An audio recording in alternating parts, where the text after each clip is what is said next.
Hello friends, how are you all? Hope fit and fine. और जो हमारे इस चैनल में न्यू है वो प्लीज़ इसको सब्सक्राइब कर दें। और अगर ये वीडियो आपको यूज़फुल लगे तो प्लीज़ लाइक कीजिए, शेयर कीजिए और कमेंट भी ज़रूर कीजिए।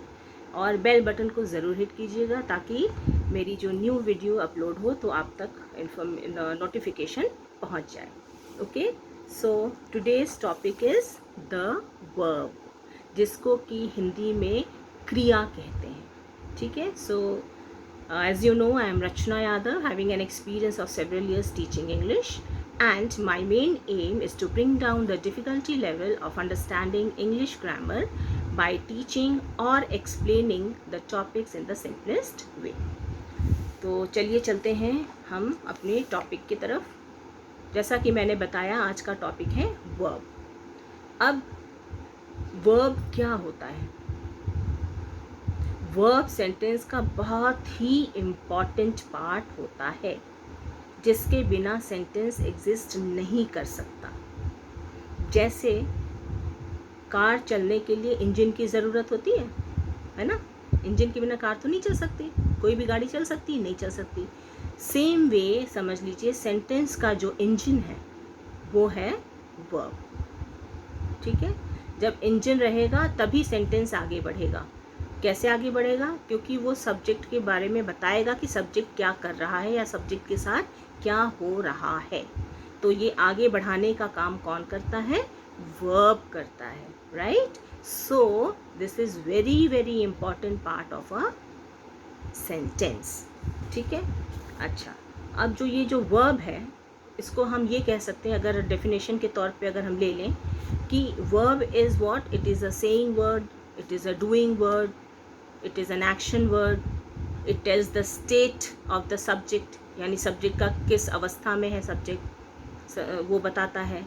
या ये बताता है कि व्हाट द सब्जेक्ट पोजेसेस, यानी सब्जेक्ट के पास क्या है।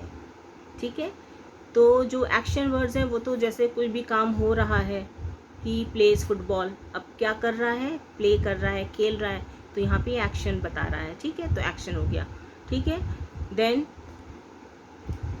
अगर हम पोजीशन के बारे में बताएं तो वो कैसे आप पहचानेंगे कि ये पोजेस कर रहा है कुछ सब्जेक्ट? ये जनरली हैज़ और हैव, ये दो ऐसे वर्ड्स हैं, अगर ये सिर्फ सिंगल सेंटेंस में यूज़ हो रहे हैं तो वो पोजीशन है।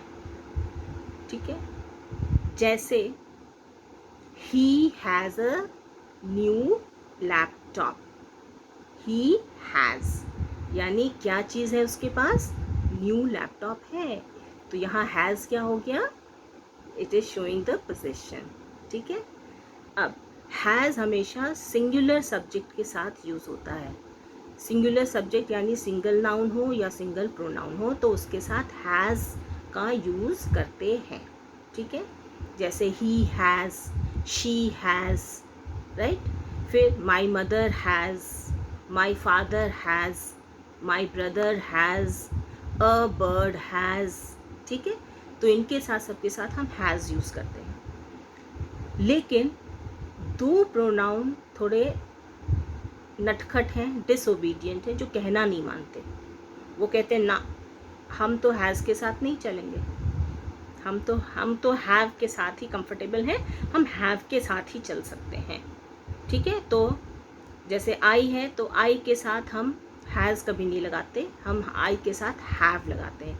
I have a new dress, I have a new cycle. इसी तरह से यू जब सिंगल हम यूज़ कर रहे हैं, सिंगल इसके लिए सब्जेक्ट जब सिंगल है तो you have a nice dress, you have a nice gift. Understood? तो हैज़ जो है वो सिंगल सब्जेक्ट के लिए यूज़ होता है, चाहे वो नाउन हो या प्रोनाउन हो, सिर्फ आई और यू को छोड़ के। आई और यू के साथ हमेशा हैव का यूज़ होता है। और ये सब कब यूज़ करते हैं? जब हम प्रेजेंट टेंस में बात कर रहे होते हैं या जब सेंटेंस प्रेजेंट टेंस में होते हैं।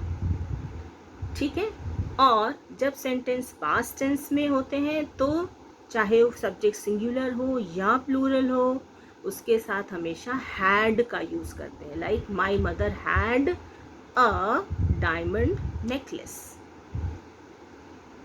Right. My father had a new laptop. They had a nice bungalow. तो जब पास्ट टेंस में यूज़ करेंगे तो सबके साथ हैड का ही यूज़ होगा, राइट. अच्छा, और दूसरी चीज़ ये कि कोई ज़रूरी नहीं है कि सेंटेंस में सिंगल ही वर्ब हो, दो वर्ब्स भी हो सकते हैं साथ में. जैसे the ducks are swimming in the pond, ठीक है. तो are swimming will be the verb. अब इसमें आर भी है और स्विमिंग भी है, यानी दोनों है वर्ब.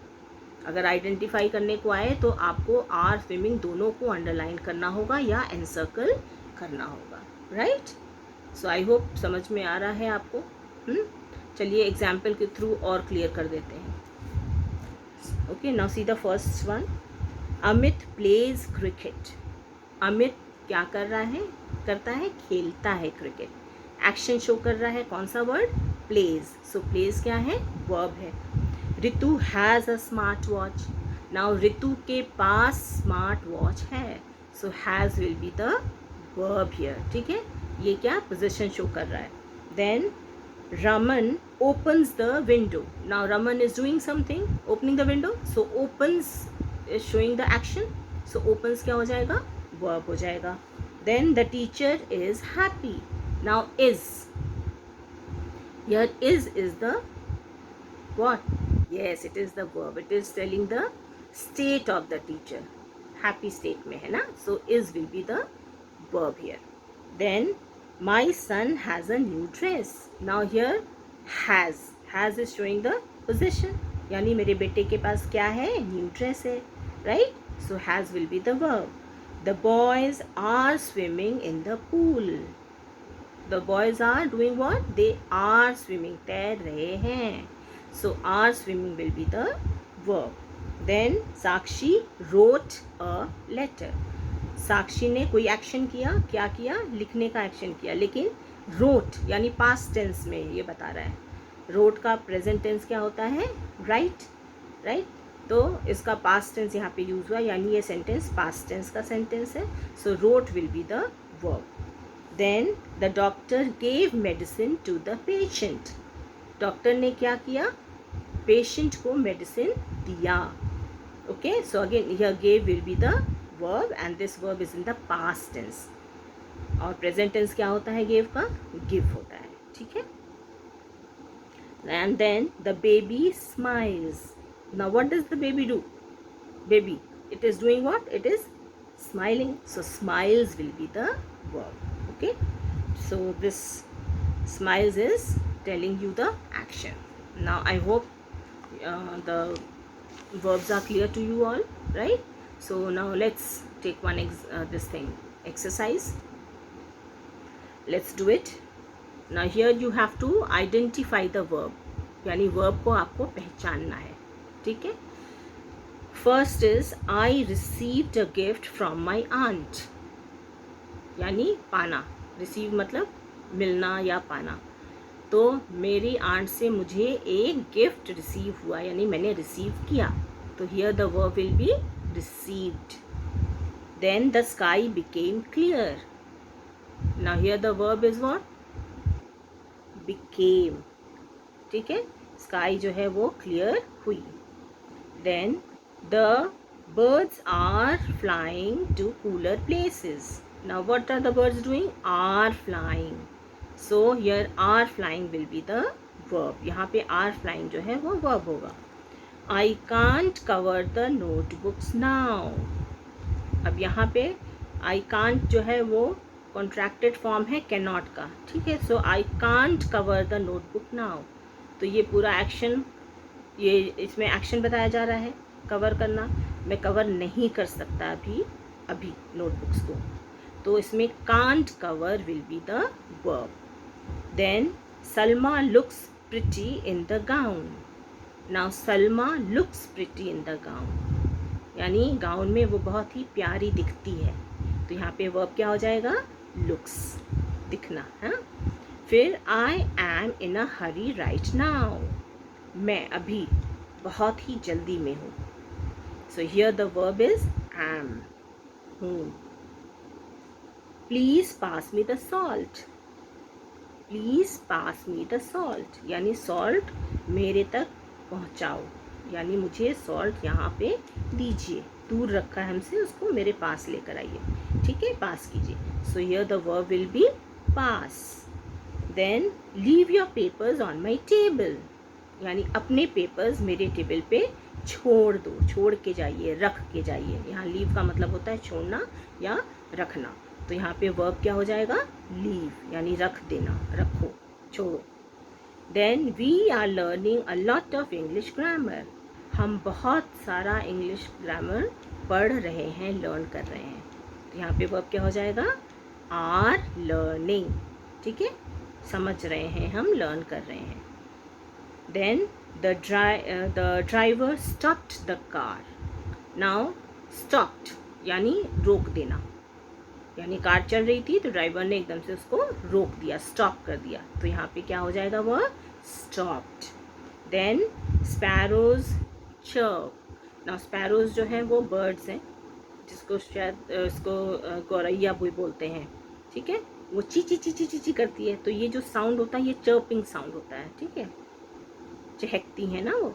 तो स्पैरोज चर्प, स्पैरोज क्या क्या कर रही हैं, चर्प कर रही हैं, यानी चहक रही हैं, क्या, तो इसमें चर्प हो जाएगा वर्ब। फिर Ramesh can lift this box, यानी जो रमेश है वो इस बॉक्स को लिफ्ट कर सकता है, तो यहाँ पे वर्ब क्या हो जाएगा, can lift, right. Then fire burns, आग जलती है, आग क्या, आग के साथ ये एक्शन वर्ड है, बर्न्स यानी जलना, तो Burns will be verb here. Then the dog was barking at the stranger, जो डॉग है वो स्ट्रेंजर पे भौंक रहा था, तो यहाँ पे वर्ब क्या हो जाएगा, was barking, right? तो ये was barking will be the verb here. Now I hope I am able to explain this the verb topic to you nicely, right? कोई confusion नहीं होना चाहिए। अब इतने एग्जाम्पल्स के साथ मैंने समझाया है, एक्सरसाइज भी करा दी है, ठीक है। अब आज का जो टास्क है वो ये है कि आपको वो वर्ड इस पूरे वीडियो में फाइंड करना है जिसका मतलब होता है मिलना या पाना, ठीक है। आप ये वर्ड जो है कमेंट सेक्शन में लिख के भेजेंगे, और जो फर्स्ट 5 होंगे, फर्स्ट 5 उनके हम नाम अनाउंस करेंगे अपने नेक्स्ट वीडियो में, right. Okay, so now you please take care of yourself, right, keep smiling, be happy, please drop your valuable comments and be ready for my next video, जिसका कि जो topic होगा kinds of verb होगा, ठीक है। Then bye, love you.